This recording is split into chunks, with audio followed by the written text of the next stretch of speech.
प्यारे बच्चों, नमस्कार। आज का वीडियो है रीट 2017 का एग्ज़ाम जो कि 2018 में हुआ था। लेवल 2 का एग्ज़ाम, लेवल 1 के एग्ज़ाम के क्वेश्चंस हमने पिछले वीडियो में किए थे। लेवल 2 में जो मैथमेटिक्स का पोर्शन था वो हम इसमें डिस्कस करेंगे। इसमें आपके कुछ डाउट्स हों क्योंकि इसमें काफ़ी अलग अलग टॉपिक के क्वेश्चन होंगे इस पेपर में। तो जो भी टॉपिक हो आपका, जैसे ये बेलन वाले, घन वाले या जो सिंप्लीफिकेशन है, डेसिमल्स हैं, आप अपने डाउट्स ज़रूर देना उसमें। तो हम डिस्कस करते हैं। जैसे ये पहला सवाल, if ratio of the volumes of to cubes की बात कर रहा है ये, ठीक है ना। घन जो होते हैं, जैसे कि आपका कमरा हो मान लो, जिसकी लंबाई चौड़ाई ऊंचाई बराबर हो, ठीक है, तीनों भुजाएं, तो वो घन हो गया। तो ऐसे दो घन हैं, दो घन का वॉल्यूम आयतन क्या होता है, इसका होता है भुजा गुणा भुजा गुणा भुजा, भुजा की 3, ठीक है। ये जो होता है उनका रेशो दे रखा है आपको, ठीक है। तो आपके पास एक घन ये हो गया, दूसरा घन ये हो गया, ठीक है। आपको अनुपात क्या दे रखा है, 27:64। ये किसका है, वॉल्यूम का, आयतन का अनुपात है ये, ठीक है। इस अनुपात में दे रखा है आपका। तो भुजाओं का अनुपात क्या आएगा आपका, ये वॉल्यूम क्या होता है, ये भुजा की 3 होता है, ये क्या है, भुजा की क्यूब, ठीक है। अगर इसका घनमूल कर दोगे आप, इसका क्या कर दोगे, घनमूल निकाल दोगे, तो वो क्या आ जाएगी, भुजा, ठीक है ना, साइड्स। तो वो क्या आ जाएगी, साइड्स या एज भी कह देते हैं इसमें, वो आ जाएगी। 27 का घनमूल करोगे तो 3 आएगा, 64 का करोगे तो 8 आ जाएगा, ठीक है। ये भुजाओं का अनुपात आ जाएगा आपका। क्या आपको भुजाओं का अनुपात निकालना है, सवाल में देखो, सवाल में निकालना है ratio of their surface area. Surface area का रेशियो क्या होगा, ठीक है। सरफेस एरिया या वक्र पृष्ठीय क्षेत्रफल होता है जो, ठीक है। सरफेस एरिया का आपको सूत्र आपको पता ही है क्या होता है इसका, कि 6 भुजाएं होती है ना। इसमें 6 फेस भी होते हैं, जैसे 4 तो आपकी दीवारें हो गई, एक आपका फर्श, एक आपकी छत, 6 फेस हो गए। एक जो फेस होता है वो वर्गाकार आकार का होता है, भुजा और भुजा, भुजा गुणा भुजा, भुजा स्क्वायर, उसका क्षेत्रफल हो गया। तो 6 फेस हो गए आपके, तो 6 का क्या हो जाएगा, 6 गुणा भुजा स्क्वायर, ये होता है एरिया। तो अगर मैं इस अनुपात को ले लूँ, 3 को और 8 को इसमें सरफेस एरिया में, तो ये हो जाएगा ना 6 गुणा 3 का स्क्वायर और 6 गुणा में 8 का स्क्वायर। ये अनुपात है, सरफेस एरिया नहीं आ रहा, ये अनुपात आ रहा है दोनों सरफेस एरिया का। अनुपात तो ज़्यादा हो सकता है, मतलब अनुपात से ज़्यादा हो सकता है सरफेस एरिया। तो 6 से 6 तो कट जाएगा। अनुपात का मतलब क्या होता है, 3:5, या इसको ऐसे लिख दो 3/5, बात बराबर है। तो ये इसके बटे में आएगा, तो 6 से 6 तो कट जाएगा। क्या आएगा, 3 का आपको वर्ग 9 और 8 का वर्ग 16, 9:16, ठीक है। 9:16 ये क्या आ जाएगा आपका, जो सरफेस एरिया है इसका, उनका अनुपात आ जाएगा सरफेस एरिया का। अगला सवाल देखते हैं हम। अगले में बेलन आ गया, ठीक है। तो आपका घन जो था बच्चों वो 3 डायमेंशनल था, उसमें लंबाई चौड़ाई ऊंचाई 3 भुजाएं होती थी। बेलन में 2 भुजाएं होती हैं, एक ये त्रिज्या से आपकी ये परिधि इस साइड की बनती है आपकी, ठीक है। और एक होती है इसमें ऊंचाई, ठीक है ना, जिसको आप एच कहते हो, या ये भी एच ही है, और ये आपकी त्रिज्या आर होती है। ये एक आयत से बना होता है, आयत की लंबाई को यूँ मोड़ोगे कागज़ को जैसे, तो आपका घन बन जाता है, ठीक है। 2 डायमेंशनल आकृति है ये। इसका वक्र पृष्ठीय क्षेत्रफल, ठीक है, वक्र पृष्ठ क्षेत्रफल आपको दे रखा है। कितना दे रखा है आपको, 264 वर्ग मीटर। और इसका आयतन भी दे रखा है आपको। आयतन कितना दे रखा है आपको, 1848 घन मीटर में होता है, ठीक है। खंभे की ऊंचाई आपको निकालनी है। इन दो के सूत्र तो बहुत आसान होते हैं। क्षेत्रफल निकालना हो तो ये तो आपका वृत्त हो गया, और ये आपकी ऊंचाई होती है, लंबाई गुणा चौड़ाई, जैसे आप आयत में निकालते हो, ये इसकी लंबाई 2πr होती है ना। और ये चौड़ाई ऊंचाई बन जाती है जब आप एक आयत को इसमें वर्ग बेलन में बदलते हो। तो 2πr इसका वक्र पृष्ठीय क्षेत्रफल होता है, वो आ जाएगा 264 के बराबर। और आयतन होता है πr²h, ठीक है। πr² नीचे वृत्त का क्षेत्रफल हो गया, और h ऊंचाई होती है, उतना ऊंचा उतने ऊंचे वृत्त बनते जाएंगे। आप अगर एक वृत्त दूसरा वृत्त ऐसे रखोगे तो वृत्त बहुत सारे, तो πr² गुणा h, ये क्यों होता है ये मैं बता रहा हूँ थोड़ा सा, बाकी तो चैप्टर में आप समझ पाओगे। ये इतना दिया हुआ है आपको। इसमें ध्यान से देखो, पाई इसमें भी है, पाई इसमें भी है, आर आर एच एच सब कुछ है। मैं क्या करता हूँ, ठीक है, ये बड़ा है ना, ये आप इक्वेशन 2 मान लो और ये इक्वेशन आपकी 1 है। 2 को 1 से भाग दे देते हैं। क्या करते हैं, 2 इक्वेशन को भाग दे देते हैं किससे, 1 से।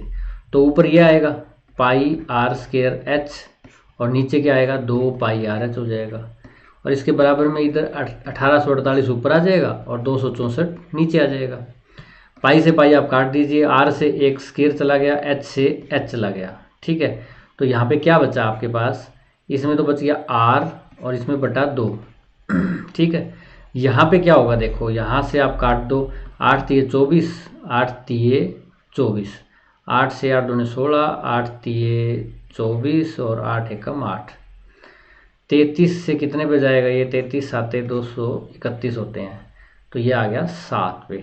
तो आर बराबर 7 दूने 14, त्रिज्या आपकी आ गई 14, ठीक है। पर आपको क्या निकालनी है, ऊंचाई।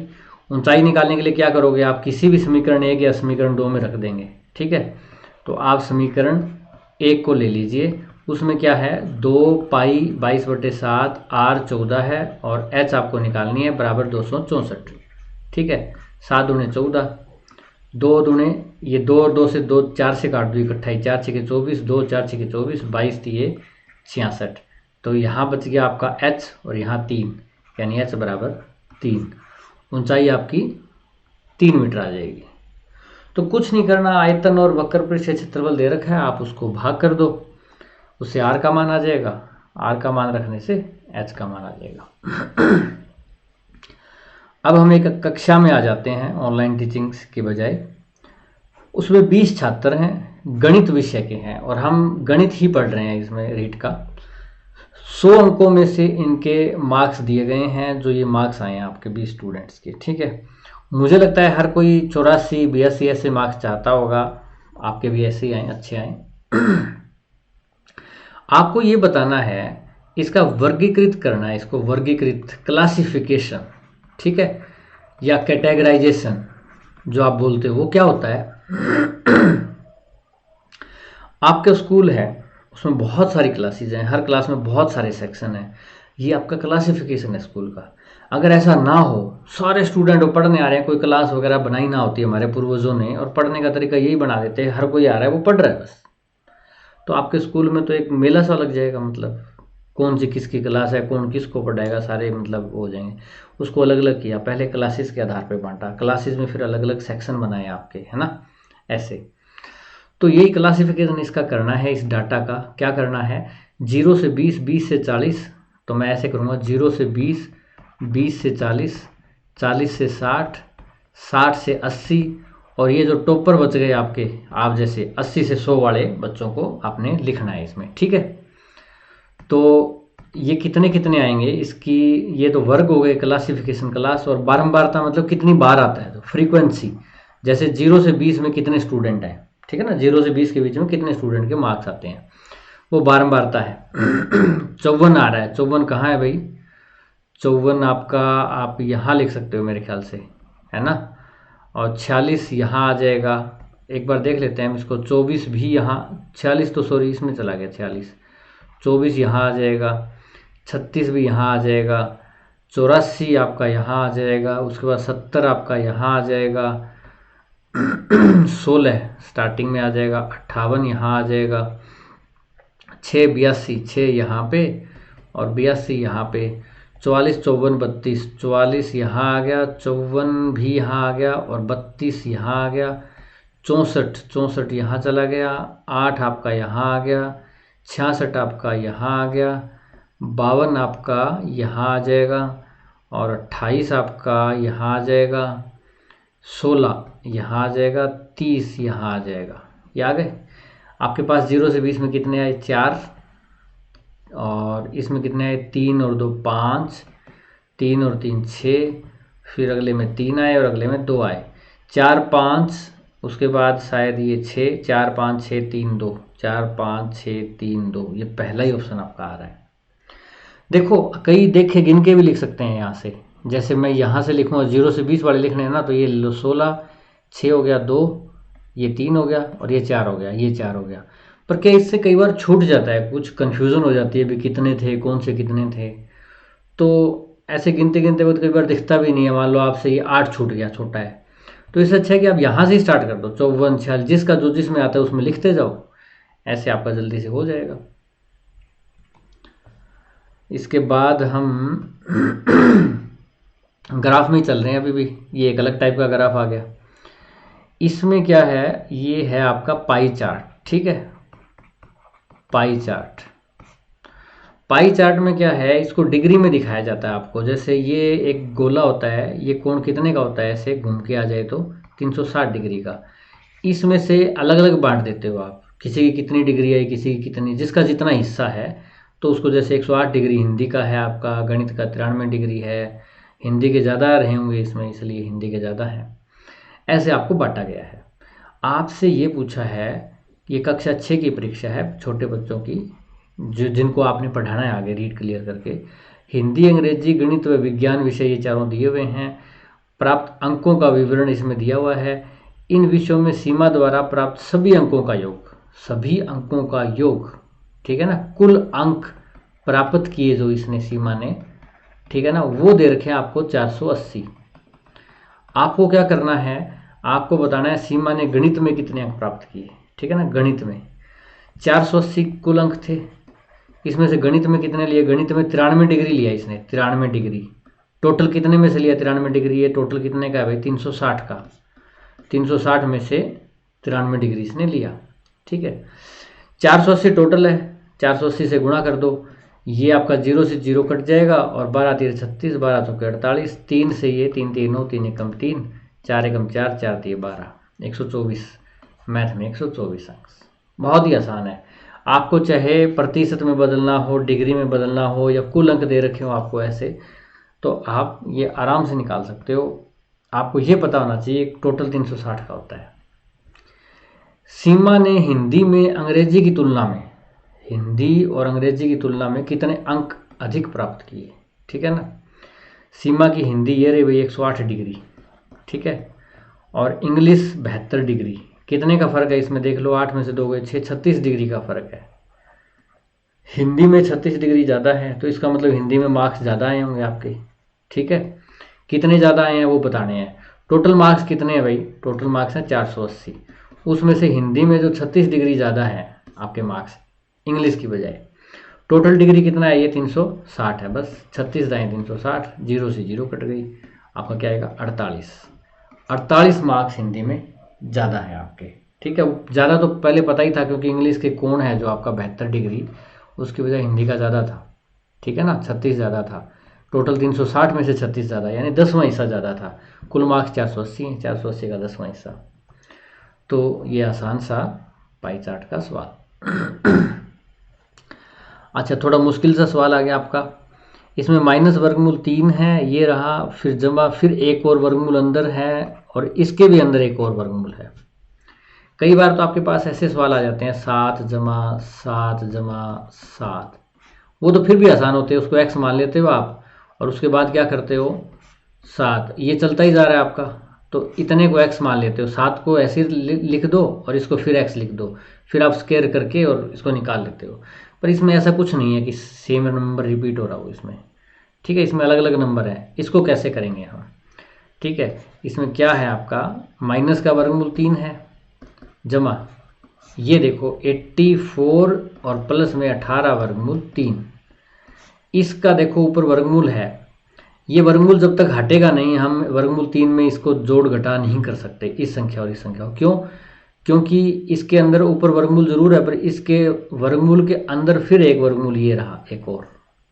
जब तक ये मतलब वर्गमूल हटेगा नहीं, या मतलब ये वर्गमूल एटलीस्ट ना हटे, तो कुछ हो ही नहीं सकता। तो इसका आसान सा सूत्र मैं बता दूं, इसमें 2 संख्याएं हैं, जब 2 संख्याएं हो तब ये लागू होगा, एक में तो नहीं लागू होगा, ये ध्यान रखना। 2 संख्याएं हैं, 84 जमा 18 वर्गमूल 3, ठीक है। इसको किसी का स्क्वायर बना लो, स्क्वायर बनाते स्क्वायर से वर्गमूल हट जाएगा, ये वर्गमूल हटते ही फिर हम कुछ कर पाएंगे।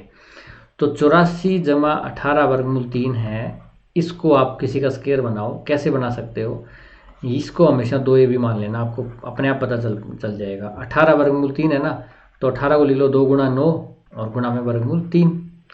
ये वर्गमूल 3b हो गया, a जो आपका 9 हो गया और 2 2 है ही, तो a बराबर 9 और b बराबर वर्गमूल 3। अच्छा, ये आपका a स्क्वायर जमा b स्क्वायर होगा कैसे?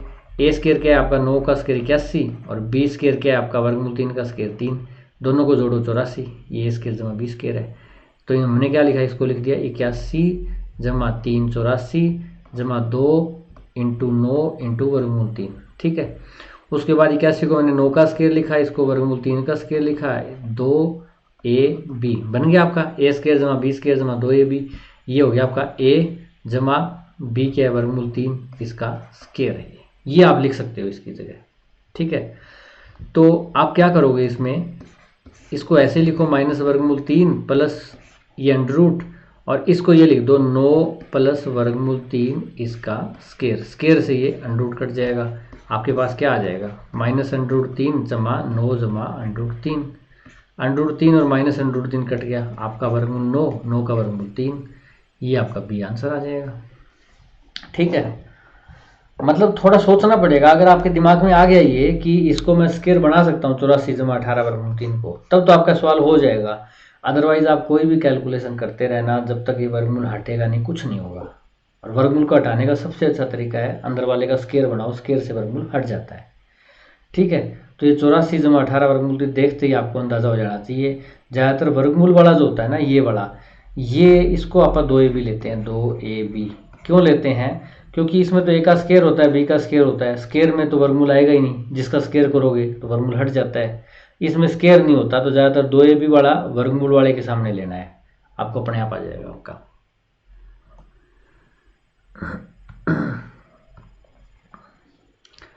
अच्छा, ये संख्या आपको दी हुई है, आपको k का मान ज्ञात करना है, ठीक है।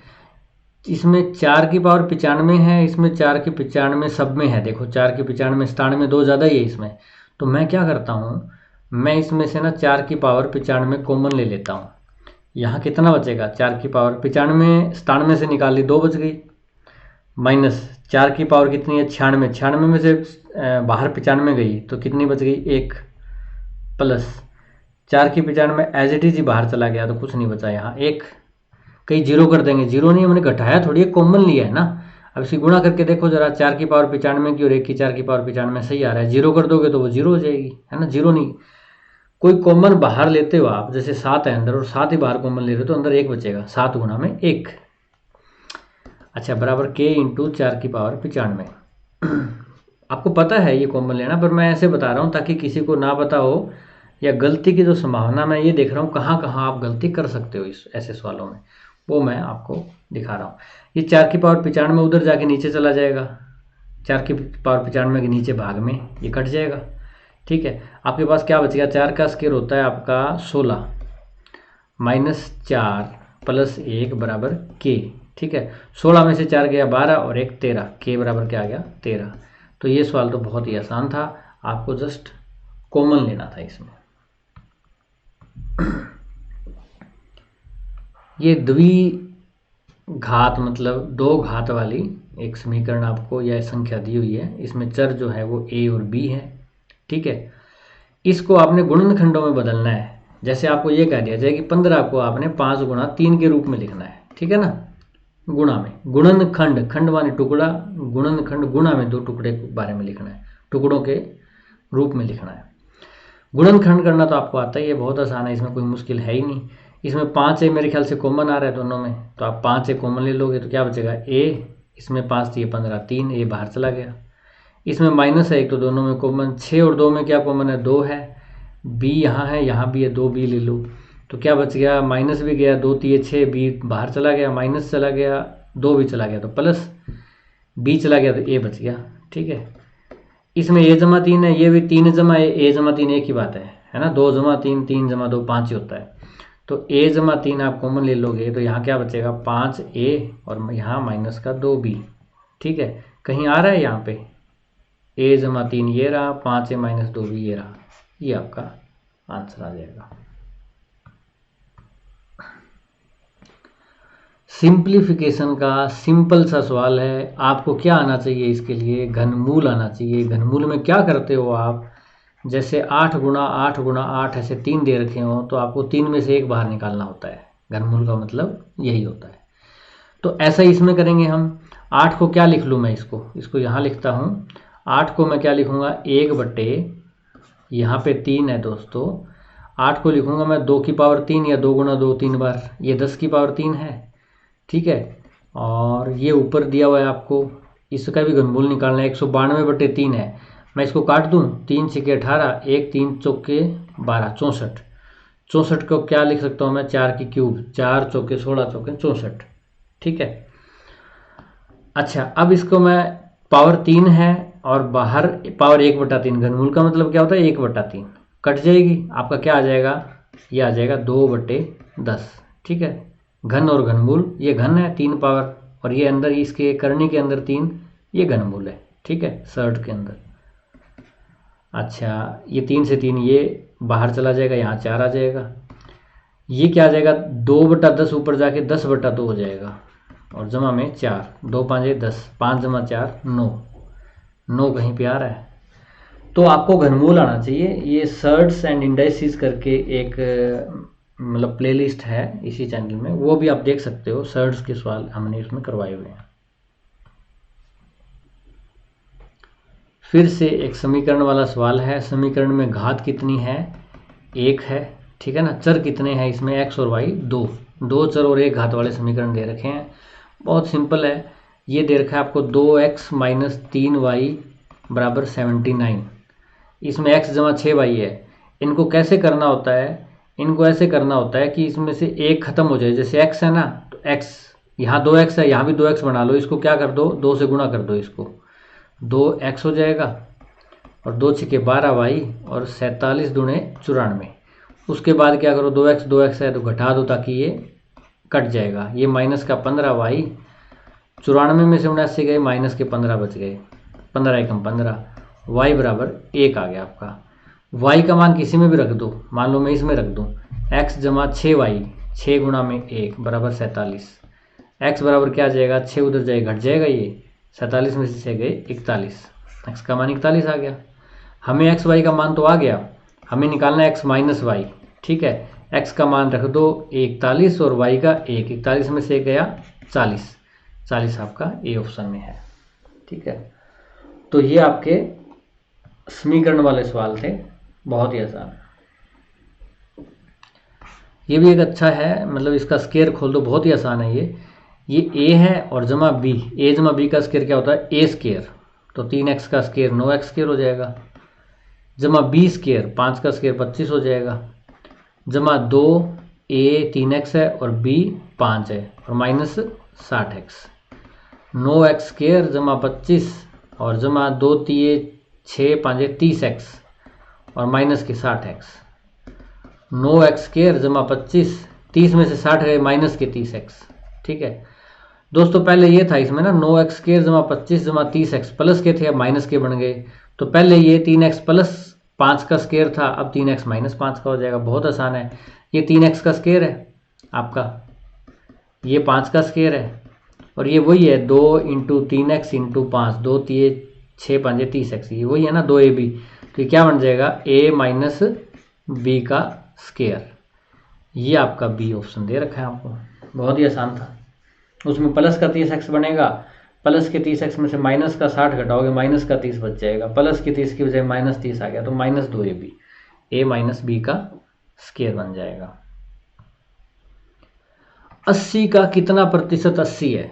कई इसमें कंफ्यूज हो जाएंगे, यार ये प्रतिशत क्या है, मतलब 80 का मैं कितना प्रतिशत करूं कि वो 80 आ जाए? ठीक है ना, 80 का अगर 50% करोगे, 50% का मतलब होता है आधा, है ना, तो वो तो 40 आ जाएगा। पूरा करना पड़ेगा 100%। x का 100% करोगे, 100% क्या होता है? 100/100, 100% को आप ऐसे लिखोगे ना, 100 का तो 100 आ जाएगा। प्रतिशत क्या होता है? प्रतिशत, प्रति माने प्रत्येक, और शत माने 100, प्रत्येक 100 के पीछे, हर 100 के पीछे।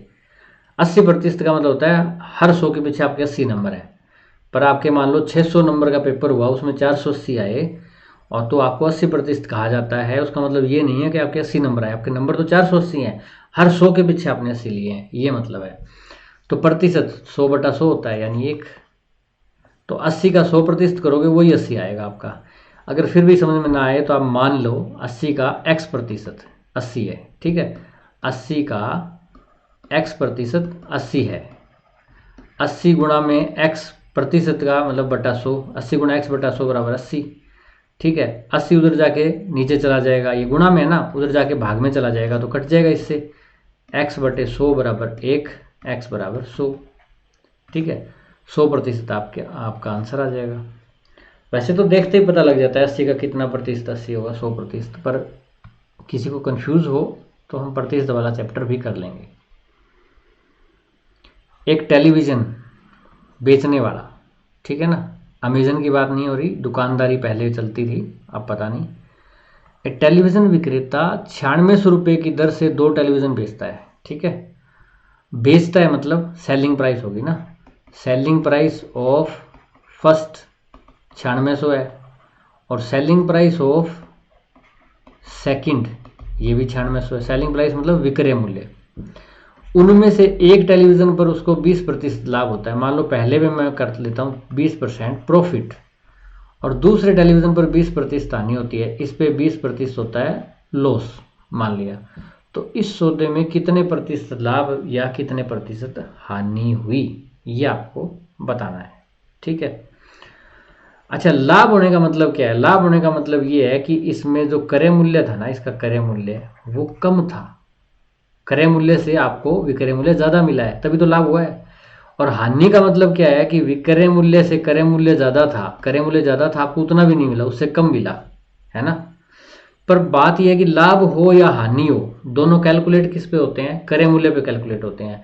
तो ये क्रय मूल्य क्या है? कम वाला क्रय मूल्य है, इसमें क्रय मूल्य ज़्यादा है। ये कम पे 20% है, ये ज़्यादा पे 20% है, तो ज़्यादा का 20% ज़्यादा आएगा तो लॉस ज़्यादा होगा, इसमें प्रॉफिट कम होगा इसमें, तो अल्टीमेटली दोनों में क्या होगा, मिला के लॉस होगा उसको, ठीक है ना।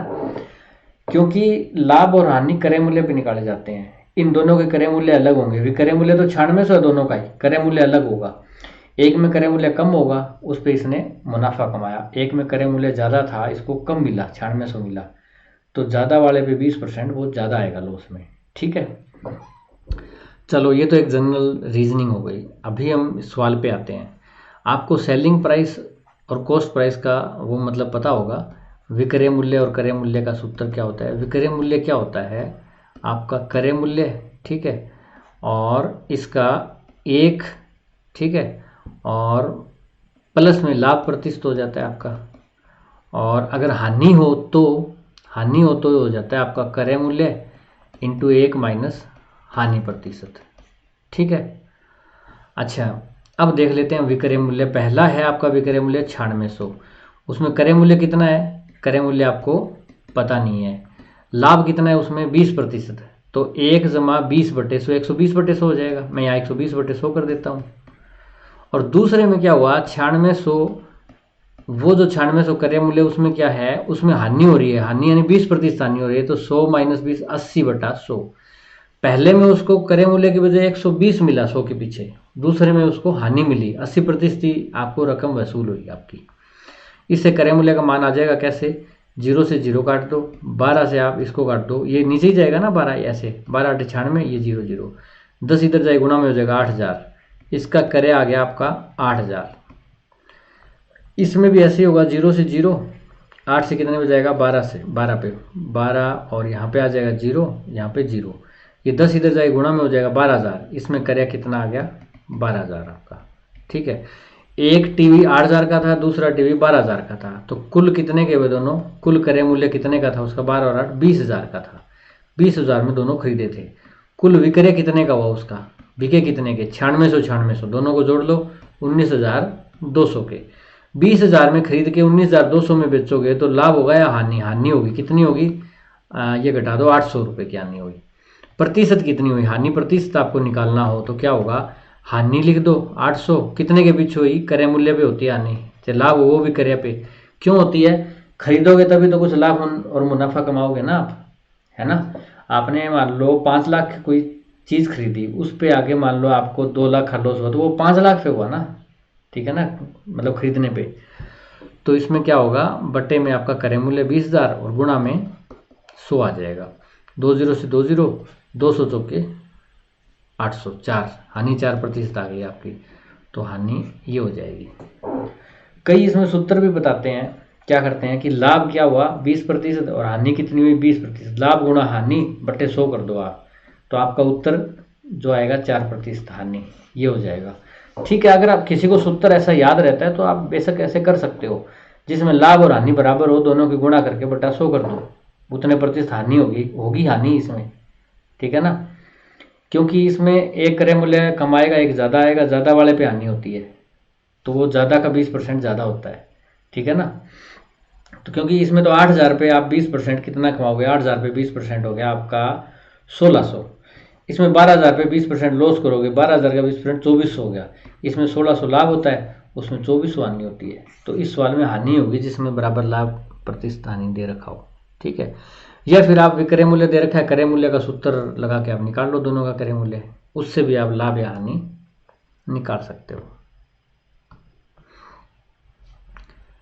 एक क्षेत्र में एक लक्ष्य को 6 मजदूर 16 दिन में पूरा करते हैं।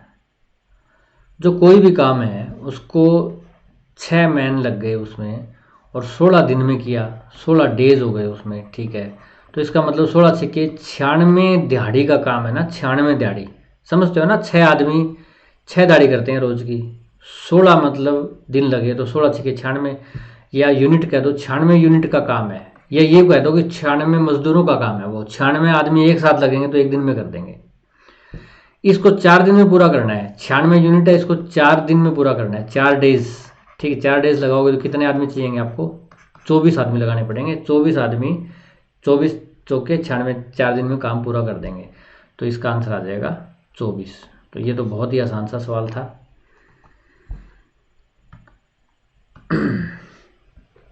किसी धन, ठीक है, धन का 8%, धन हमें पता नहीं है कितना है, उसका 8% दर है, यानी कि रेट ऑफ इंटरेस्ट जो हुई है वो आपको दे रखी है 8% की दर से 5 वर्ष में, यानी टाइम भी दिया हुआ है आपको 5 वर्ष, साधारण ब्याज यानी सिंपल इंटरेस्ट भी दिया हुआ है आपको, कितना दिया हुआ है 640 हो, तो मूलधन क्या होगा, बहुत ही आसान सवाल है, प्रिंसिपल आपको निकालना है इसमें। साधारण ब्याज का फार्मूला होता है, क्या होता है, principal into rate of interest दर और गुणा में समय और बटे 100। साधारण ब्याज आपको 640 दे रखा है, प्रिंसिपल आपको पता नहीं है, आर कितनी है आपकी 8 है, टाइम 5 है, बटे 100, 5 से 20 पे चला गया ये, ठीक है, 4 दूनी 8, 4 5 20, 2 से इधर काट दो आप, 3 2 0, 5 भाग में इधर इधर जाके गुणा में चला जाएगा, तो P बराबर क्या आ जाएगा 32 5 160, 1600, ठीक है, 1600 आपका आंसर आ जाएगा, ये बी ऑप्शन, ठीक है। आसान है बिल्कुल, सीधा जिन्होंने निकालना होगा, क्योंकि बहुत आसान सवाल है ये। 8% एक साल में ब्याज मिलता है, 5 साल में कितना मिल जाएगा 40% ब्याज मिल जाएगा, 40% आपको ब्याज मिलता है, पर ये रुपए में कितना है 640 है, यानी कि 40% 640 के बराबर है, ठीक है। इससे आप सिंपल सा क्या निकाल सकते हो, 100% मतलब टोटल मूलधन आपका 100%, इसका 2.5 गुना होता है, इसको 2.5 से गुणा कर दो, वैसे समझ में नहीं आता तो इसका 20% आधा निकाल लो, आधा कर दिया 20%, या मान लो चौथा हिस्सा ही कर दो 10%, तो क्या हो जाएगा चौथा हिस्सा 4 एकम 4, 4 छके 24, 4 0 0। अब 100% कैसे होगा, 10 दहाई 10 से गुणा कर दो, इसको 10 से गुणा करो 1600 हो गया।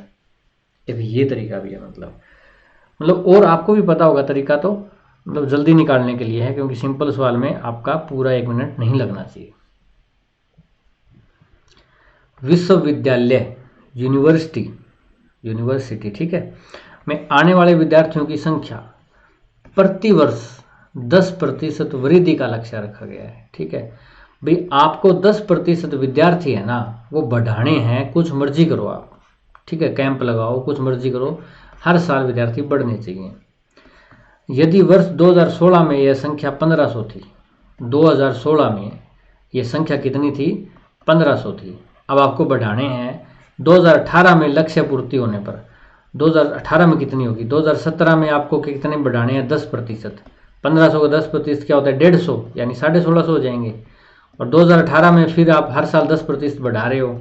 10% का 10वां हिस्सा होता है ना, 10/100, 165 बढ़ेंगे तो 165 इसमें जोड़ दो, क्या हो जाएगा 5, 1, ये 1815, 1815 आपका आंसर आ जाएगा। दूसरा तरीका ये है कि 1500 में आपको 10% बढ़ाने हैं। 10% का मतलब बढ़ाने का मतलब होता है 110/100, और फिर अगले साल और बढ़ाने हैं। क्यों? 2016 से 2018, 2016 से 2018 2 साल में, तो 2 बार आप ऐसे बढ़ा दो। तो ये भी एक तरीका है आपका, इससे भी आप निकाल सकते हो। ठीक है, अच्छा यहाँ 100 होना था, है ना, तो ये कट गया, और 20 से 20 आपकी कट जाएगी। 11 11 की गुणा 121 और 15 की गुणा कर दो, आना तो उतना ही 1815। तो ये तो बहुत आसान आसान सवाल आ रहे हैं इसमें। आपका जो अप्रैल में एग्ज़ाम होने जा रहा है, अप्रैल 2021 में रीट का एग्ज़ाम, ठीक है, उसमें कैसे सवाल आएंगे ये तो पता नहीं है। 2017 का काफ़ी आसान पेपर है। इसमें हम पूरा सिलेबस जो है, कोशिश करूँगा कि मैं आपका पूरा सिलेबस आपके साथ एक दिन डिस्कस करूँ, और फिर सारे टॉपिक्स पे मैं वीडियो बनाऊँ जिसमें कंसेप्ट आपके क्लियर हों, फिर मॉक टेस्ट भी हों। तो धीरे धीरे टाइम रहा तो उसको करने की कोशिश करेंगे। इस सवाल में क्या है, त्रिभुजों की सर्वांग समता, सर्वांग समता, सर्व अंग सम्मान, इसको आप संधि विच्छेद कर दो। हिंदी में मैं अच्छा तो नहीं हूँ, मतलब मुझे लगता है कि यही मतलब निकलता होगा, जिसके सभी अंग समान हो। ठीक है, अच्छा कई बार क्या होता है कि आपके घर में दो एक जैसे, मतलब कई बार जुड़वा भाई टाइप, या जुड़वा भाई मत समझो, जुड़वा नहीं होते, पर एक जैसा शक्ल मिलती है उनकी, है ना, दो भाइयों की मिल जाती है कई बार, तो कहते हैं कि बिल्कुल एक जैसे दिख रहे हैं वो। ठीक है, पर क्या उनकी हाइट एक जैसी होती है? उनकी बनावट, उनकी चौड़ाई, उनका वजन नहीं होता ना एक जैसा, तो मतलब हूबहू उतना नहीं मिलता वो। ठीक है, तो उनको समरूपता कहा जाता है, दोनों का रूप एक जैसा है। ठीक है ना, समरूपता, मिलता जुलता सा है। ठीक है, समरूप। सर्वांग समता वो होती है जिसमें सभी अंग ही समान हो, आपकी टांग भी उतनी लंबी है, नाक भी उतनी लंबी है, आंखें भी उतनी बड़ी हैं, सारे अंग समान हो। वैसे ही त्रिभुज में भी बात करें तो समरूप और सर्वांग सम दो प्रकार की त्रिभुजें इस कैटेगरी में आती हैं। समरूप वो होते हैं जिनका रूप समान हो, मतलब जैसे ये त्रिभुज है, ठीक है, ये 5 है, इसकी भुजा ये 5 है, ये 5 है। फिर ये एक मैं त्रिभुज ले लेता हूँ, इसकी भुजा 15 है, इसकी 15 है, और ये 15 है। ये समबाहु त्रिभुज हैं, तीनों भुजाएं समान हैं, तीनों कोण भी 60-60 डिग्री के होंगे, समान होंगे। इसमें समरूपता क्या है कि अगर एक भुजा 3 गुणी है तो दूसरी भी 3 गुणी है, तीसरी भी 3 गुणी है, रेशियो समान है बिल्कुल एकदम। जैसे दो भाई हों, अगर एक की थोड़ी सी हाइट ज़्यादा हो तो उसका थोड़ा सा वजन भी ज़्यादा हो, समरूपता सी रहे। ऐसा ना हो कि मान लो एक की हाइट तो ज़्यादा है और वजन उसका कम है, बिल्कुल पतला सा है, तो हाइट के रेशो में वजन बढ़ा नहीं, तो समरूप नहीं लगेंगे वो। तो ऐसे समरूप तो वो होती है, ठीक है ना, जिसमें ये रेशो समान रहे, एक भुजा 3 गुणी है तो दूसरी भी 3 गुणी, तीसरी भी 3 गुणी। सर्वांग समता में क्या है कि ये ऐसे नहीं चलेगा, बिल्कुल यही हो, 5 5 5, ठीक है ना, बराबर होनी चाहिए, बिल्कुल वैसे ही त्रिभुज हो दोनों। तो सर्वांग समता में जो मापने के लिए कई बार आपको भुजा दी नहीं होती, आपको ऐसे दे देते हैं कि ये 5 है जी, और ये कोण आपका 70 डिग्री का है।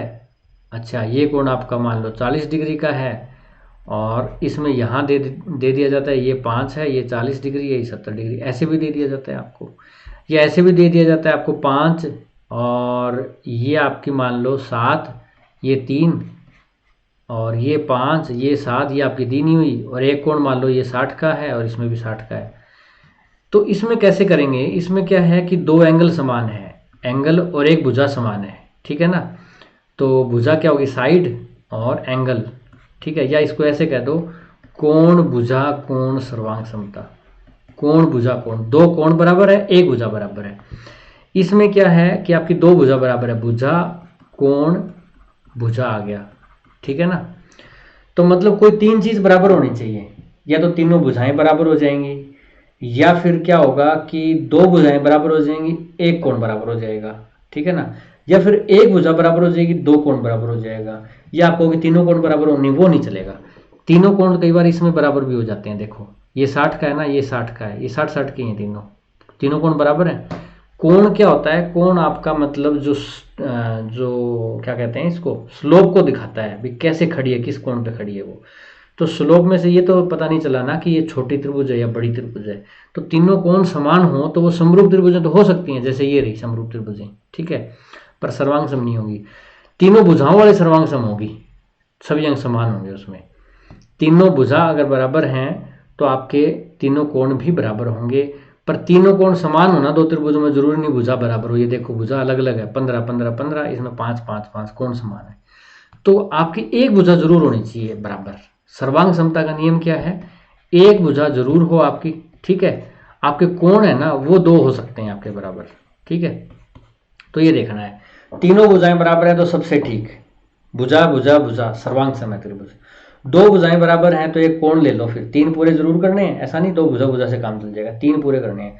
तो क्या हो जाएगा, भुजा कोण भुजा बीच वाला कोण बराबर हो, ठीक है उनके, या फिर दो कोण ले लो बीच वाली भुजा बराबर हो, कोण भुजा कोण सर्वांग समता।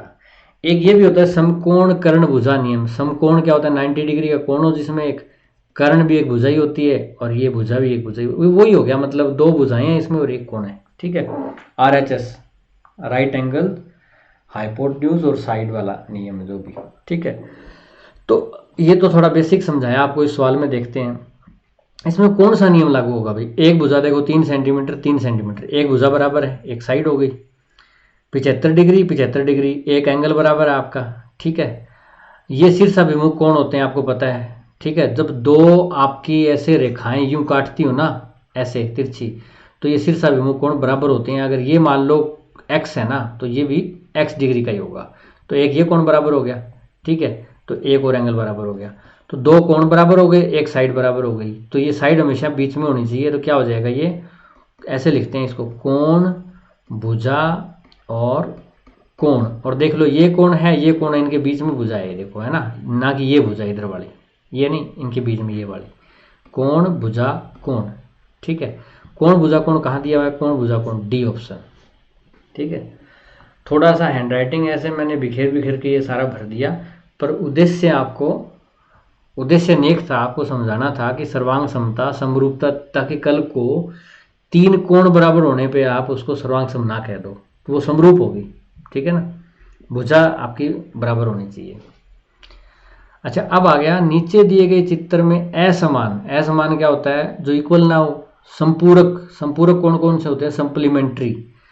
देखो पूरक और संपूरक दो प्रकार के कोण होते हैं, कॉम्प्लीमेंट्री सप्लीमेंट्री ऐसा कुछ नाम होता है इनका इंग्लिश में, ठीक है। वो कौन से होते हैं, कोई दो कोण x जमा y, उनका जोड़ अगर 90 डिग्री है तो वो पूरक है, और कोई दो कोण x और y उनका जोड़ अगर 180 डिग्री है तो वो संपूरक है। तो एक मान लो आपकी कोई रेखा पे बने जो कोण होते हैं वो संपूरक होते हैं, ठीक है ना, क्योंकि एक रेखाखंड पे दो कोणों का जोड़ या तीन जितने भी बने उनका जोड़ आपका 180 होता है। अब इसमें आपको ये चार ऑप्शन दिए हुए हैं, ठीक है। आपको ये भी बताना है कि वो असमान होने चाहिए, यानी बराबर ना हो दोनों आपस में। दो कोण संपूरक होंगे, दो कोणों का जोड़ 180 होगा तो बराबर होंगे, तो कितने कितने के होंगे, 90 90 के होंगे वो, यानी 90 90 के नहीं होना चाहिए। DFE कौन सा है, DFE ये वाला कोण, और EFA ये वाला कोण, ये हो गया, ठीक है। एक कोण और दो कोण ये संपूरक हैं, बिल्कुल हैं। तो आपको युग्म बताने, युग्म मतलब जोड़ा, दो संपूरक कोणों का जोड़ा, और एक जोड़ा ले लो पहले फिर दूसरा जोड़ा ले लो, ठीक है ना। तो एक जोड़ा तो कंप्लीट हो गया आपका, ये कौन से कोण है, संपूरक है, ठीक है। ये 180 बनाते हैं। AFB